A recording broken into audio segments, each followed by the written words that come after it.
Good Lord, it's been a long time since I've been here, hasn't it? Look, I've even made it look pretty, and Benji's very excited, and no, I'm not going to take him out of the room to deal with chattering Budgerigars. So, this has been a while. So, in the preceding probably a couple of years since I've really posted a video where I put any effort in, I've rather got into D&D, as I'm sure you can tell from the beautiful backdrop. And the history of D&D I find kind of interesting within its own regard, including D&D-esque games like Dragon Quest over there, which, that's an interesting set of the game. The figures were pre-painted, and trust me, they look a bit, well, homemade. I'm sure there's a photograph on screen right about now. But I was wandering around my good old local charity shop when I came across a board game, to put it quite bluntly, that rather caught my eye, if you will. And that would be the good old Dungeons and Dragons, Dragon Quest, which, look, you can read, you're not stupid, and if you can't read, that's absolutely fine. That's what it says. And, these kind of things, they appear in charity shops from time to time. My local charity shop, I get on with them quite well, and it was sealed as, is it complete? And they were like, yeah, we've been through it, it's as complete as we can tell. Great. So I thought, you know what, for 25 quid, fuck it. If it has the minis in it, that's good enough for me, because I like my minis. I'm sure you can tell I like my minis. He's definitely not going to kill my players fairly shortly. Yeah, I'm DMing at this point. So I picked it up, had a little look at the history online, and yeah, created by TSR in 1992. It involved good old Raoul Parther as well, which is an American company. I think they go by a different name in the United Kingdom, who are known for making their minis as well as strange little statues. This is a Raoul Parther statue. I'm probably saying that name wrong, from 95, so one of their later ones, if you will. Not really a D&D mini, but you could definitely use it that way. I brought it originally because it was pewter and I was going to melt it before I realised it was Raoul Parther and decided that face is one that should haunt your dreams forever. There is your thumbnail. So, yeah, it was that really drew my eye, and yeah, 25 quid, decent price for what it was involved, and I was expecting it to kind of be, itty and bitty, if you will. So, on the front, we've got our lovely art as it rolls around. Here is a man with a sword, and here is a dragon with ears who's going to go and going to eat your face. Oh, no, you're not going to eat my face, it's too pretty. Fine, I'll eat your testicles then so you can't reproduce. No! But it's the introduction to adventure games, real adventures for real heroes. Wow, Benji, you are really going for it at the moment in time. That noise is going to annoy you all the way through this video, I'm quite sure. So, yeah, D&D was in its early phases at the point in time as a tabletop game, and they were very interested in getting younger people in particular to play the game, which, fair enough. And it's not like today where you can just go on the internet and look up everything and AI will tell you that D&D means that you're going to have to stab your neighbour in the face or something like that because the AI likes to hallucinate.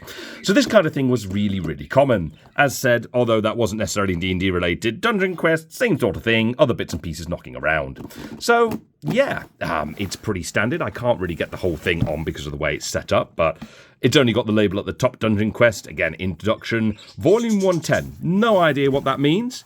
On this beautiful side as it rolls around, again, Dungeon Quest, exactly what's on the front.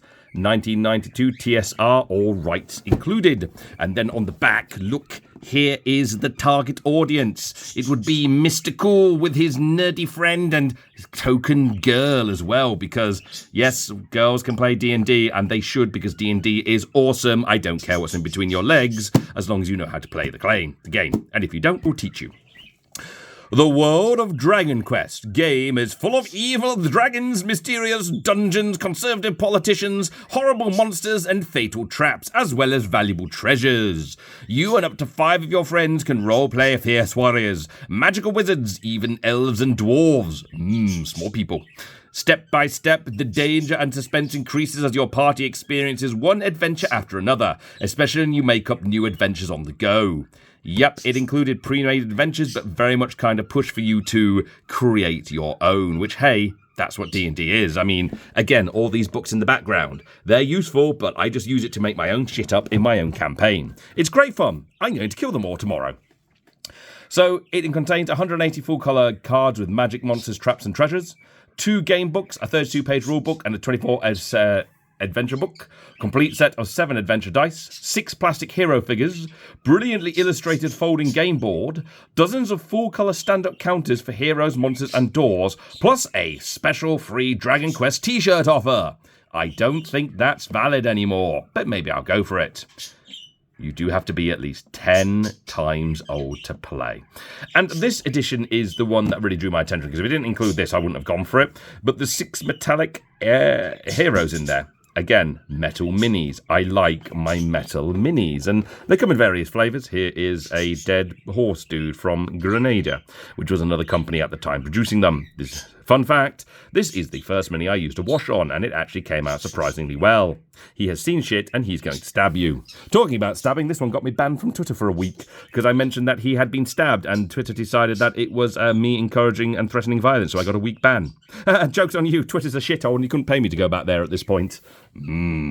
So, there's not really much else to see on there. Again, 1992.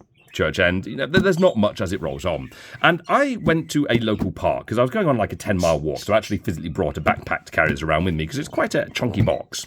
And there was tape on it, and I kind of opened the tape, and then it occurred to me that, you know what, that doesn't look like, there's not like a seal there that's been taped over, and I don't know how they would have sealed this back in the day, so it occurred to me that this might actually be a bit newer than I thought it was. So I decided I'd come home and waste all of your time by making a terrible video. Stand up, Mr. Bird. He does not want to stand up because he's a little prick.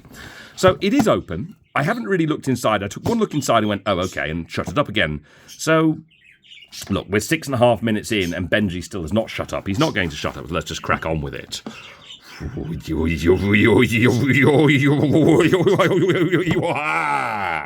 We've got a board. Okay, so, let's get that out of there, and we'll have a look at that in a moment. Ooh, okay, and here are our books.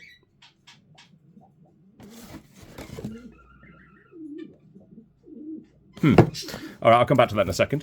We've got a pair of books. Oh, fantastic. Ralpatha. Yes, we are going to look at that in a moment. That's the most exciting. So we've got the adventure book and the rule book. Let's have a quick look at the rule book. This is, again, I think it's first edition D&D, so it's very different to what I'm familiar with. To be fair, I've never played this version before. There's a little goblin man there. I know he's not a goblin, but okay. So we've got the dice. Okay, all dice have rolled 4. So this is just an instruction to what the dice is. Damage chart, close combat, finding the attack number, turn sequence chart. Okay, you know what? A weapons chart, 1d4, range 1 or 3. Okay, I'm definitely not familiar with that, which is fair. And the actual rules itself? I mean, the paper itself, it feels fine, but actually, that's not a bad illustration. Whoa! This is my face when this video gets at least 4 views. 4. Looks like a book. Does look like some of the pages are pulled out, so maybe this was used. I don't know. It seems fairly okay. Might just be the age. This is what I look like when I'm LARPing. That's a lie. I haven't done it yet. That's in a fortnight. Oh, God, help us all. Okay, that's the map. I assume that's of the board that we have, which is fair. All right. Ooh, depends on teamwork. Yeah, that's very D&D. Think before acting. Gosh, I wish my players would do that. Character sheets. How interesting. Or a character sheet, I guess, for photocopying. All right, rulebook. Yeah, fine. I'll have to sit down and read that. I said I don't know first edition or anything. This is meant to be simplified to allow children to get involved with the game. Here is a warrior who's about to fall to his death with a bunch of goblins saying, no, I want your shoes, and just one spider. Core to Glory. Dungeon Master. Oh, yeah, they have a DM. Fair enough. Exploring the dungeon. Spider's Bite. You've got the Core of Glory and a Enman Blade. So I'm assuming, again, it's explore the dungeon, find traps, do bits and pieces, be this geezer on a horse who really looks like they've had enough of your shit. Oh, I forgot to set the light up. I am stupid. Oh, well, we're 10 minutes in, and I'm not changing. The picture that launched 1,000 furries. Except for me, I got sorted by birds. All right, I'm not too bothered about those. They look fine, get kids to sit down. There's probably a lot less to do in the 1990s than there is now, so they'd have the attention span. This is what I like to see, minis. I love minis. I have far too many of these things and many, many things I want to do. That is a very expensive book. Many, many minis I want to paint. Again, here is one that I painted the other day. He's going to kill all of my enemies or die. This is always a possibility. Okay, we'll come to that in a second. This just appears to be sort of the books, so these will be the campaign books, I would assume, for the ongoing campaigns at the time. My campaign is custom, including the homebrew. I mean, Humblewood, I've originally picked that up so I can get the species right, but I could understand why you'd go from a campaign book. Looks like we've got a couple of minis on the back as well. Ironically, actually, I've got him. I think I've got him as well. Oh, okay. Yeah, so this little geezer, I think I've got him. Pretty sure one of my players was actually using him as a mini until we got them the correct one. They were a kobold. We didn't have a kobold mini, so we grabbed one. But actually, I've got a kobold mini up there. And this geezer, who I brought off eBay pre-painted, was their mini, and now he's one of the NPCs called Flarg McHammer. Yes, that is a thing. Okay, that's pretty cool. I like advertising stuff like that. And I'm guessing they never sent off a car. How old is the user of this product and the buyer of this product? The age I began playing role-playing games was, I was taught to play by, you know what, perhaps, the whole look after your kids, don't share your information online generation.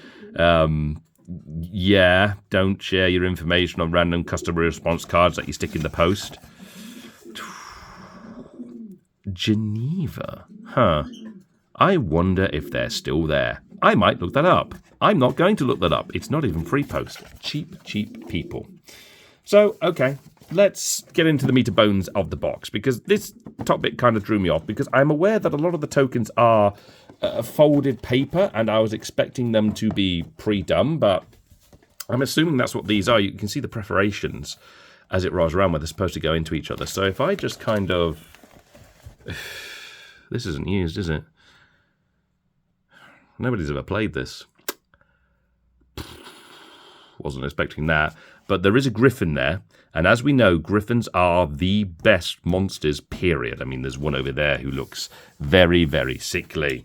I didn't paint this one. I quite like buying minis that other people have painted because, I don't know, and I collect griffin minis. I have a lot of these damn things. All I ever do on these is just a tiny bit of touch-up, like I did the claws. And I think I gave them a tongue and eyeballs, and that's about it. That's all I do with secondhand minis, unless they're absolutely terrible or I have loads of them. Okay, so I had a quick look at this online, and in effect they have the coloured side and the faded sides because of backstabbing. Don't know how you backstab a griffin. You're going to stick a knife in a griffin's arse. That is not going to go well for you at the end of the day. Or Blue Dragon, just sneak up behind and stick it in his foot, and you'll be like, oh, bugger, I'm dead. That's actually quite interesting, though. I don't want to mess around with those, because I'm going to leave those non-perforated. Oh. Okay, that wasn't meant to happen. Let's get those out next, because... I guess I'm not using those minis. These must be the cards as it rolls around. Let's just pull a couple out. Sling, Dwarven Plate Armor, Saint Satchel. Let's take the Plate Armor, actually, and let's take Mopo, which I assume is a weapon, Lightning Rod, Elven Sword, Saurian Ring. Huh, these aren't terrible. They feel kind of cheap, but again, this is 1990s. This isn't going to... It's $25, it's not going to be an expensive game. Lots of items, to be fair. There's a lot going on there. Crossbow of Klee. Good for Klee. Let's have a quick look at these two, because again, armour and weapons, something I'm familiar with. So Dwarven Plate Armour. When it comes to making things that are sturdy and solid, no one does a better job than a dwarf. For that reason, Dwarven Plate Armour is highly valued by heroes. Any hero who wears a suit of Dwarven Armour has an armour class of 2 before any adjustments for shield, dexterity, or magical items. One of my characters in the campaign I'm playing is a centaur. And he's built like a brick shithouse. And he has an AC of 22 or 23 at the moment in time. At level 6, 7 now. So that wasn't what I was expecting. Again, I know nothing about D&D. I genuinely don't. Sling, I'll leave that there for the second. And Mopota. This black battle axe was forged from mined metal from the heart of an ancient volcano. Its name means fire steel in a forgotten tongue. I mean, it can't be forgotten because we know how to say that. Anyone who uses Motapa in combat can add a +1 bonus to his attack, his, not his and hers, and damage rolls. This is a large weapon and may only be used by fighters. So the damage is 1d8 +1/+1. So that's up to 10 damage on a range 1, which will be 5 feet, I assume, in current D&D terminology. That's quite interesting. All right, they're items. I want to see if I can get the items back where they should be. Because, again, these all look like they're in order, and I don't really... probably shouldn't take them out of order. So I'm just going to slip them in there. That's close enough. Collectors are screaming, "No, the cards are out of order now. It's lost all its value." Ah! Blank card? Oh, okay, that's pretty cool. So even in these earlier sets, blank card, create your own item. I shall create the Ring of Budgerigar, where when you're trying to film a YouTube video, your Budgerigar never shuts up. Isn't that right, Benji? You cheerful little bastard, eh? Yeah, he's just sitting there singing away because he can hear me. As soon as I stop filming, he'll shut up. Look, he's getting angry now. Now, obviously, I want to find... that looks like a player.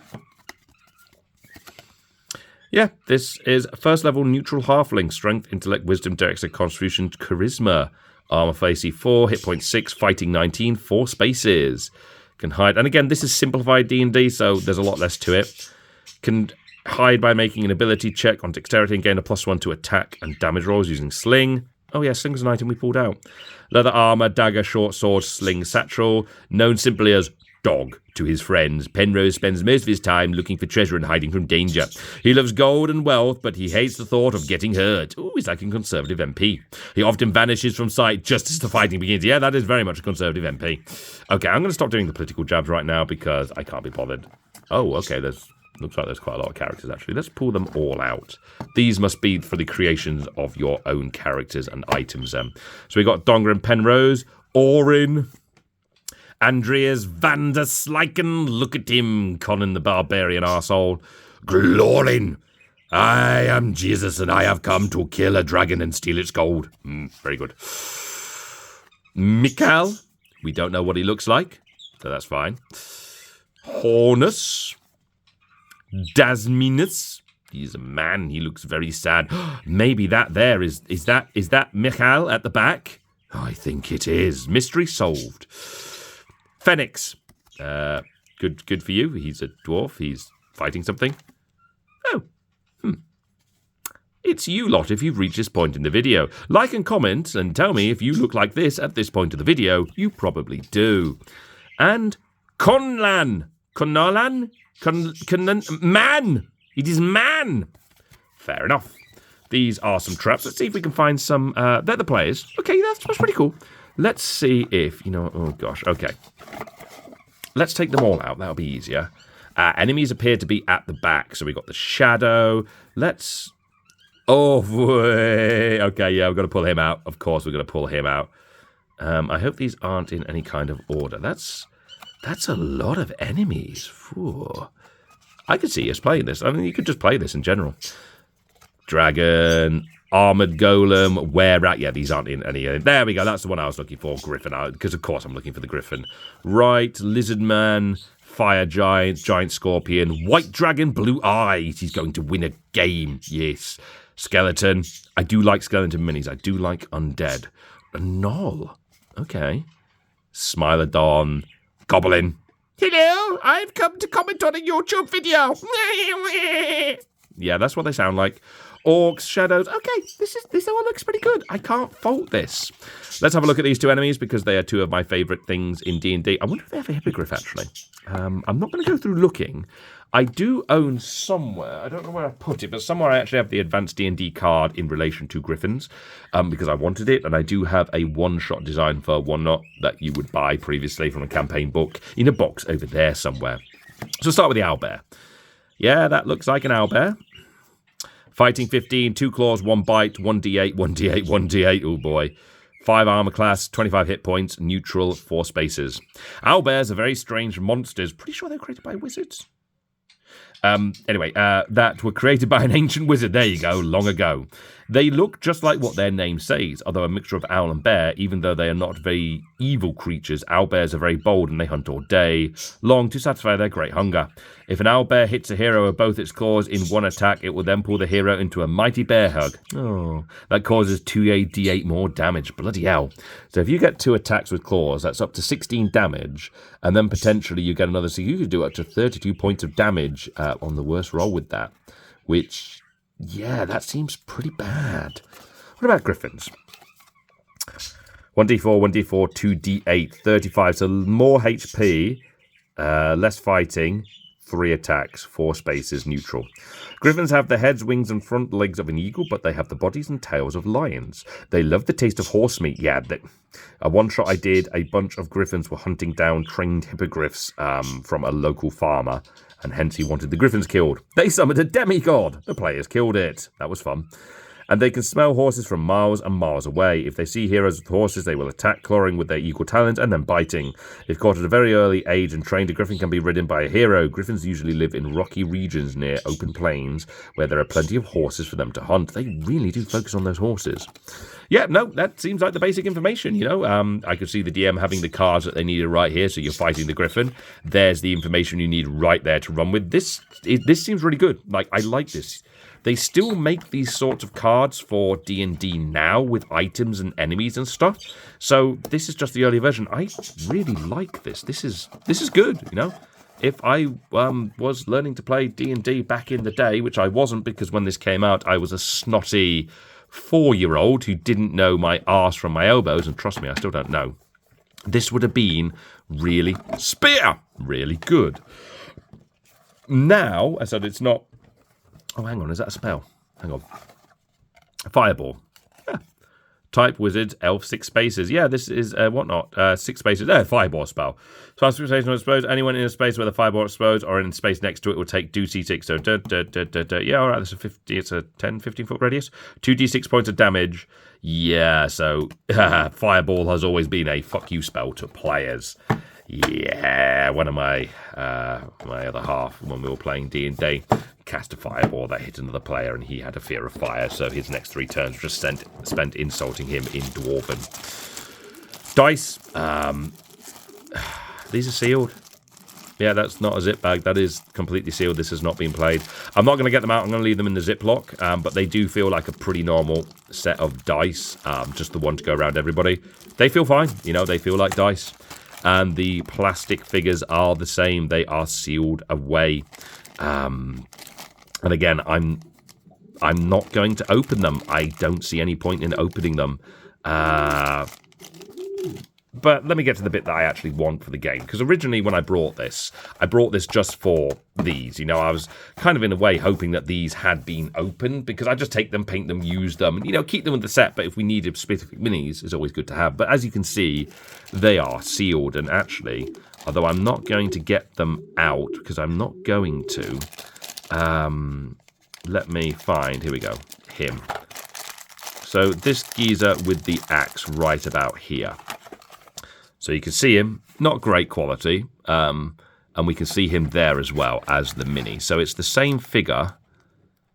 Yeah, the metal minis are just so much better, as you would expect. A little bit of cast off there. I have cast a couple of pewter minis and lead minis as well, so I do this, and these are obviously quite well done. You can see where they've been sorted, but yeah, these look like pretty standard minis from the time period, and honestly, they actually look pretty damn good. The bases upset me a bit because they're quite small and thin, which means they'd fall over quite easily. Now, I can't see it. I don't know if you can see it on the camera. Probably not, because the lighting's crap. It doesn't appear to have... oh, there's rail... is that rail path there on that one? I'm just going to pull this to my face and have a quick look. They don't appear to have... or not all of them have... rail pathish stamp. They have some stamping on them, but I can't see a rail path there. So you might struggle to identify some of these if you came across them loosely. But yeah, I can't fault this. I like him. Little dwarf man, he's good.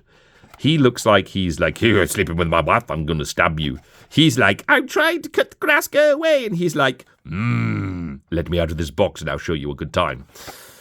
Yeah, I mean, yeah, those minis are a lot better than what's in here just because I mentioned it. I'll get them out. Oh no, a gap in the scenery. Everything's ruined. The immersion. My house is a mess. There we go.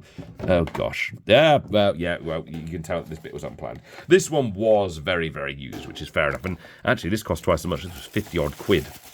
And it did come with a couple of minis. And you can really tell the difference between the two games. This is an earlier game, but yeah, these are the plastic minis. And when I said homemade, I wasn't kidding, although I won't lie, I kind of love them. And I do have an idea, because there's a lot of automatons and Warforged in my world, so perhaps some of the worn-out ones, their human painting is disappearing. But they are different games. The last thing really that I want to have a look at before we call it a day here, because I'm aware now you've been watching for 25 minutes, and I'm not going to show you gameplay because I don't have anybody who would actually play this with me. And I'm not going to lie, I don't really want to get the new bits and pieces out. I think I'll leave them sealed because it adds something quite interesting to the game. But we definitely should have a look at the board. So let me just kind of slip all those things away. Just, put them all back in the box. And let's just get a quick look at the board before we call that a day. Look, the bird fell over. The other bird fell over. Gosh, stop falling over. Bugger off then. Because another thing I can do in my one-shots and in my campaign is I could just use this board straight out if I need them to go, oh, that's big. Oh, gosh, yeah, I'm going to push my drink off the side, which I haven't drunk any of.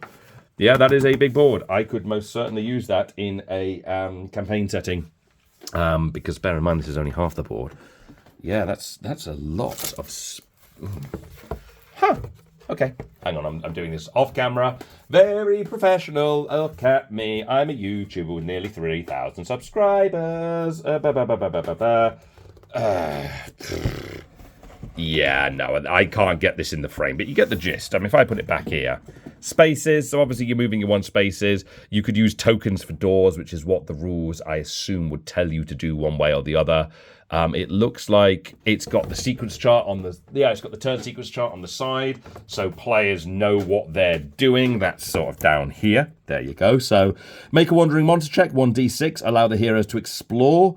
Place monster stand-up figures on the game board. Check for surprises. That'll be looking for traps, I assume. Check monster reactions. Check hero reactions. I assume that's initiative. Roll for initiative. Oh, okay. No, maybe reactions. This is who goes first.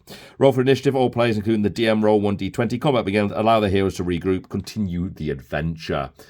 Yeah, honestly, this is actually a really nice board. There's a lot of possibility for stuff to do here, and it's always good to have kind of forts and stuff. So I'm actually going to use that in one of my sessions. But yeah, 25 quid. Honestly, yeah, dead pleased with that. That's really good. I might actually play it, but if I do, I will keep the figures in their original boxes and all that lot. I'm not going to get them out. I'm going to leave them as they are. I said I was hoping to use the Raupath and Metal Minis, but I don't want to take them out of their box. They're just too good. Yeah. Anyway, don't expect regular content. I'm still not up to the point of doing regular content. I have some new equipment. I was trying around with a new microphone setup, but it didn't work, which was really annoying. And I didn't want to sit here for half an hour doing this and then have to do it again because that just ruins the surprise. And of course, because I am very intelligent, I forgot to turn my lighting setup on. So we could have had really good lighting. Look how much better that is. But I forgot, so we don't have that. But yeah, maybe I will look into more because I have been buying lots of stuff. I have lots of stuff to look at. So we can most certainly do that. But for now, I've been Necron Vulture. That's been Benji, and you've probably heard Pigeon in the background. Like, comment, subscribe. Tell me what you do like. Tell me what you don't like. Or just tell me to fuck off. I don't really care. Have a nice existence. Goodbye.